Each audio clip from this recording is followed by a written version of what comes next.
शिवसेनेमध्ये असा गंभीर आरोप केसरकरांनी केला आहे, तर दुसरीकडे नितेश राणे असं म्हणाले की 2004 साली नारायण राणेने देखील अशाच पद्धतीचे आरोप केले होते की जर मंत्रिपद हवं असेल तर तुम्हाला कोट्यावधी रुपये द्यावे लागतात. काय सांगा? खरं तर केसरकर हे राष्ट्रवादीनं त्यांना काढल्यानंतर केसरकर हे शिवसेनेत आले आणि शिवसेनेत येण्यासाठी शिवसेनेत आल्यानंतर सगळ्या कार्यकर्त्यांनी मेहनत घेतली आणि त्यांना विधानसभेवर निवडून दिलेलं आहे. खरं तर केसरकर त्यावेळी का आले तर नारायण राणेंनी त्यांना जर राष्ट्रवादीचे उमेदवार असले तर त्यांना आम्ही मदत करणार असं जाहीर केलं होतं. केसरकरांना DPCच्या मिटिंगमध्ये सुद्धा राणेंनी बाहेर ठेवलं होतं आणि त्यामुळे त्यांना विधानसभेमध्ये मदत करणे निश्चित झालं होतं. म्हणून केसरकरांना कुठला तरी आधार पाहिजे होता आणि तो आधार आम्ही शिवसेनेने दिला आणि म्हणून ते आमदार होऊ शकले, त्यानंतर मंत्री होऊ शकले. मंत्री असताना कोणाला खोके दिलेत, मंत्री असताना किती कार्यकर्त्यांना तुम्ही खोके दिले, याचा तुम्ही खरं तर हे केलं पाहिजे. आणि खरं तर निवडणुकीच्या वेळी माझ्याकडे पैसे नाहीत, मी जमीन विकतो म्हणून असं टावपडं तुम्ही सांगत होता, हे सर्व सावंतवाडी लोकांना माहिती आहे. आणि तुम्ही दरवेळी केसरकरांची भूमिका असते की मोठ्या नेत्यांवर टीका करायची, नारायण राणेंवर करायची, त्यावेळी शरद पवारांवर करायची, अजित पवारांवर करायची आणि आपली कुठेतरी पोळी भाजून घ्यायची. आज उद्धव बाळासाहेब ठाकरेंच्या सावंतवाडी दौऱ्याला जो प्रतिसाद मिळाला, आज खरं तर त्यांना वाटत होतं की आपण मंत्री झालो आहे, आपण कोट्यावधी रुपयाचा निधी आणू शकतो आणि मग आपण आपल्याला लोक येतील, परंतु लोक त्यांच्यावर नाहीत. अनेक लोकांनी कशा प्रतिक्रिया दिल्या त्या आपल्या माध्यमातून लोकांनी बघितलेल्या आहेत आणि त्यामुळेच केसरकरांच्या पायाखालची वाळू दरवेळी सरकत असते आणि ते दरवेळी नवीन काहीतरी बघत असतात, नवीन किनारा शोधत असतात. तसा आता तो राणेंचा किनारा त्यांनी शोधला आहे. ह्याच केसरकरांनी सांगितलं होतं की माझ्या मुलीचीला पाठलाग राणेने केला म्हणून. याच केसरकरांनी सांगितलं होतं की दहशतवाद मोडायची आहे म्हणून. याच केसरकरांनी सांगितलं होतं की राणेंची गुंडाशाही, राणेंचा अपमान मी पुढच्या वेळी मंत्री होऊन काढणार आहोत म्हणून. आणि ह्याच केसरकर आज सांगतायत, तेच केसरकर सांगतायत की आज नारायण राणेंसारखा विकास पुरुष कोण नाही, नारायण राणे चांगले माणूस आहेत. आणि त्यामुळे मग तुम्ही लोकांना का फसवलं? तुम्हाला त्याच्यावर कोणी जबरदस्ती केली होती काय राणेंना वाईट म्हणायची? आता राणेंना तुमच्या फायद्यासाठी प्रत्येक वेळी तुम्ही भूमिका बदलत असतात का? पहिल्यांदा सांगायचं ठाकरे चांगले आहेत, पवार चांगले आहेत, राणे चांगले आहेत, आता फडणवीस चांगले आहेत. माझं तर खुलं आव्हान आहे की केसरकर येणारी निवडणूक ही शिंदेबरोबर लढवणार नाही आहे, ते भाजपमधनंच लढवणार आहेत. आणि खरं तर आम्ही या अशा चुकीच्या केसरकरांच्या वक्तव्यामुळे सिंधुदुर्ग जिल्ह्यातल्या सगळ्यांना जनतेला माहिती आहेत. तुम्ही महाराष्ट्राला माहिती नसाल, परंतु सिंधुदुर्ग जिल्ह्यातल्या केसरकर काय आहेत, केसरकरांनी काय काय भूमिका कधी कधी असून बघितल्या आहेत. दिलीप नार्वेकर असून देत, प्रवीण भोसले असून देत, बबन साळगावकर असून देत, त्या सगळ्या शरद संदेश पारकर असून देत, या सगळ्या भूमिका लोकांना माहिती आहेत. आम्ही पण त्या वेळोवेळी उघड करू. खरं तर तुम्ही दीपक केसरकरांच्या अगोदरपासून शिवसेनेत होता, मग अशावेळी तुमचा मंत्रिपदावर जो क्लेम होता तो तुम्ही त्यांना दिला का? नाही, खरं तर उद्धवजींनी जे शब्द दिले ते शब्द त्यांनी पाळलेले आहेत. हीच तर उद्धवजींची ख्याती आहे.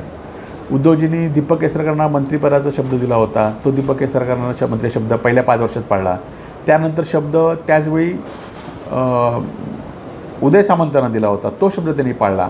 आणि त्यामुळे उद्धवजींचा शब्द पाळण्यासाठी जे शिवसेनेला करावं लागतं ते आम्ही केलं. आम्ही थांबलो.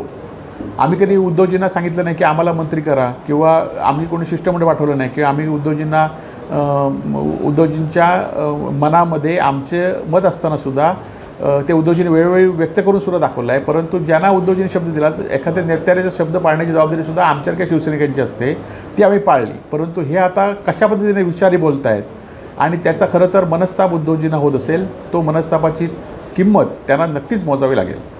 कोण दौऱ्यावर येऊन गेले त्यानंतर आता महायुती उद्धव ठाकरेंच्या सभेला प्रत्युत्तर देण्यासाठी कोकणात दौरे करणार आहेत. आंगणेवाडीच्या भराडी देवीचं दर्शन घेऊन महायुतीचेही दौरे सुरू होणार आहेत कोकणात. खरं तर उद्धव बाळासाहेब ठाकरे हे शिवसेनेच्या फुटीनंतर पहिल्यांदा सिंधुदुर्ग जिल्ह्यामध्ये आणलेत आणि त्यांना उत्स्फूर्त प्रतिसाद या ठिकाणी मिळाला.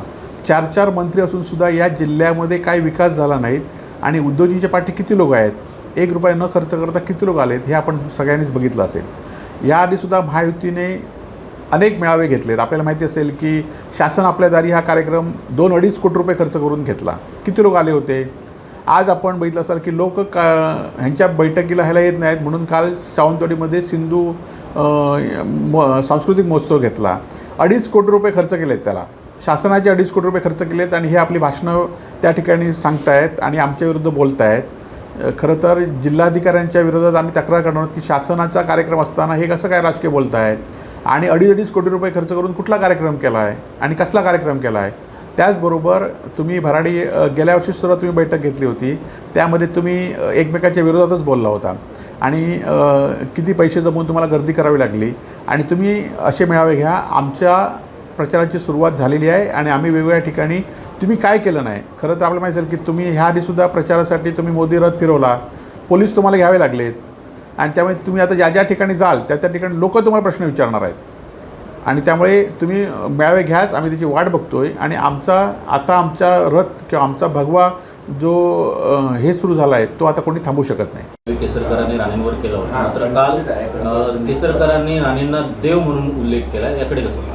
नाही, तेच सांगतोय, केसरकरांनीच सांगितलं होतं राणेंनी दहशत केलं. केसरकरांना कोणी सांगितलं नव्हतं. वेंगुर्ल्यातला राडा काय लोकांनी डोळे बंद करून मग तो राडा काय तुम्ही केला होता काय? केसरकरांनी राडा केला होता वेंगुर्ल्याचा. वेंगुर्ल्यात जी गाड्याची तोडफोड झाली नगरपालिकेच्या निवडणुकीच्या वेळी, त्यावेळी त्यानंतर तुम्हाला राष्ट्रवादीला सगळ्या सीट मिळाल्या आहेत. तो काय तुम्ही केला होता काय? तो राडा हेच सांगत होते. त्यांची त्यावेळीची कातरणं, त्यांची स्टेटमेंट आहेत की हा राडा राणेंनी केला होता, राणेंच्या पुत्राने केला होता त्यांनीच सांगितलं होतं आणि त्यामुळे तो राडा कोणी केला होता? आणि तुम्ही तुमच्या वेळी प्रत्येक वेळी भूमिका बदलायचं आणि लोकांना वेठलेलं धरायचं हे आता लोक स्वीकारणार नाहीत. राणेंची दहशत मोडण्याचं काम सामान्य शिवसैनिकांनी केलं आणि आम्ही ते केलं आहे आणि खरं तर आमचा क्लेम असतानासुद्धा आम्ही केसरकर सिनियर आहेत म्हणून त्यांच्या नेतृत्वाखाली आम्ही काम केलं, ही वस्तुस्थिती आहे. आणि ते जरी आमच्यातून सोडून गेले तरी नेतृत्वाच्या मध्ये किंवा शिवसैनिकांमध्ये कुठलाही फरक नाही. ते शिवसैनिक सगळ्या ताकदीने उभे आहेत. पाकिस्तान असं म्हटलं आणि आजपासून मालेगावमध्ये आंदोलनास सुरुवात झालेली आहे, काय सांगाल? खरं तर आपण बघितलं असाल की महाराष्ट्र हा वेगळा राज्य आहे. या राज्यामध्ये सगळ्या समाजाचे लोक एकत्र राहतात आणि खरं तर तुम्ही जर देशविधायक कृत्य जर मालेगावमध्ये होत असेल तर तुमचेच गृहमंत्री आहेत, तुमचेच केंद्रात गृहमंत्री आहेत, तुम्ही गप्प का बसलात?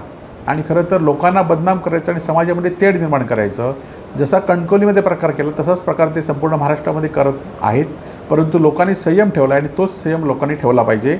निश्चितपणे ज्यावेळी आपल्याकडे अस्त्र आहे लोकशाहीचं, ते अस्त्र आपण त्यावेळी उगारलं पाहिजे. माझी महाराष्ट्रातल्या जनतेला आव्हान आहे की तुम्ही या संदर्भात संयम ठेवा. हे तुम्हाला उठवण्याचा प्रयत्न करतायत, परंतु तुम्ही संयम ठेवा आणि निवडणुकीच्या वेळी हे अस्त्र आपलं दाखवा.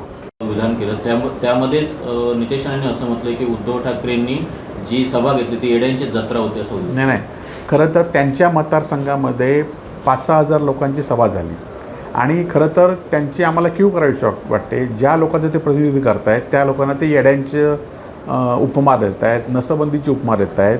खरं तर त्यांच्या मतदारसंघातल्या मतदारांचा अपमान आहे. खरं तर त्यांच्या घरासमोर जी बैठक ही सभा झाली आणि त्या सभेला हजारोच्या संख्येने लोक उपस्थित होते, त्यामुळे ते आता बरगळत आहेत. त्यांना बरगळून देत. लोक आता कशी उत्स्फूर्त बाहेर पडत आहेत ती सुरुवात झालेली आहे आणि ती आता उत्स्फूर्त सुरुवात आता निवडणुकीमध्ये यश संपादन करून ही सुरुवात आता थांबेल. मानेच पुन्हा एकदा अजित पवारांकडे गेलं आहे. चिन्ह आणि पक्षाचं नाव हे निवडणूक आयोगाने अजित पवारांना दिलं. नाही, ते खरं तर ती स्क्रिप्टच तयार आहे भाजपची. आपला पक्ष फोडायचा आणि पक्षाचं आपल्याला पाहिजे असेल ते करायचं. खरं तर राष्ट्रवादी खरं तर राष्ट्रीय पक्ष होता. शिवसेनासुद्धा राष्ट्रीय पक्ष, पण शिवसेना महाराष्ट्राच्या बाहेर कुठली निवडणूक शक्यतो लढत नव्हता. असं असताना मात्र राष्ट्रवादीच्या अनेक राज्याच्या जवळजवळ 29पेक्षा जास्त राज्याच्या अध्यक्षांचं पत्र शरद पवारांना होतं. असं असतानासुद्धा हा निर्णय घेतला आहे, तो भाजपच्या ह्यानेच निर्णय घेतलेला आहे. वक्तव्य केल्याप्रकरणी भास्कर जाधव यांचा देवगडमध्ये आत्ता पुतळा जाळण्यात आला आहे, काय सांगा? खरं तर भास्कर जाधव खरं बोलल्यामुळे काही लोकांना ते लागलं आहे आणि याआधीसुद्धा अनेकदा अशा धमक्या किंवा अशा पुतळे जाळून भास्कर जाधवांचे विचार जाळू शकत नाहीत. भास्कर जाधव पुन्हा जे काय सत्य असेल ते वेळोवेळी बोलत जातील आणि त्यांना सिंधुदुर्ग जिल्ह्यातल्या जनतेने आपण बघितलं असाल की ज्यावेळी हे बोलले, सत्य परिस्थिती बोलली, त्यावेळी सिंधुदुर्ग जिल्ह्यातल्या जनतेने त्यांना डोक्यावर घेतलं होतं. जनतेला जे बोललं, कोणतरी बोलणार पाहिजे ते भास्कर जाधव बोललेत आणि त्याचा पोटशूळकडे येऊन पुतळे जाळलेत, तरी भास्कर जाधवांचे विचार जाळू शकणार नाहीत. निवडणुकीच्या प्रचाराला सुरुवात झाली असं आपण म्हटलं कणकवलीतून किंवा सावंतवाडी कुडामध्ये. आता पुढची याच्यामध्ये काय निर्णय असेल, कुठल्या प्रचार सभा सुरू होतील? नाही, आता 9 तारीखला विरोधी पक्षनेते येत आहेत, त्यानंतर सुषमा अंधारे येत आहेत, त्यानंतर शरद कोळी येत आहेत. सगळेच आता दौरे या ठिकाणी सुरू झालेले आहेत. यांच्यावर संधान साधलंय. त्यांनी सांगितलं की 16 तारीखला गुहागरमध्ये जाऊन उरली सुरलेली काढला. नाही, ह्या लोकशाहीमध्ये सगळ्यांना आरोप करण्याचे, सगळ्यांचं आपलं मत मांडण्याचा अधिकार आहे. आता भास्कर जाधव खरं बोलल्यानंतर तुम्ही काय बोललात, तुमचा 5 वेळा पराभव झाला ते चालेल, मी माझ्या पद्धतीने वागणार, हे लोकशाहीमध्ये चालत नाही. आणि तुम्ही निश्चितपणे तिथे जा. लोक तुम्ही तुमची काय प्रत्युत्तर द्या. आम्ही पण या ठिकाणी येणाऱ्या काळामध्ये भास्कर जाधव, शरद कोळी, सुषमा अंधारे ह्या पुन्हा जिल्ह्यात येणार आहेत. त्यावेळी आम्ही त्या पद्धतीने उत्तर देऊ.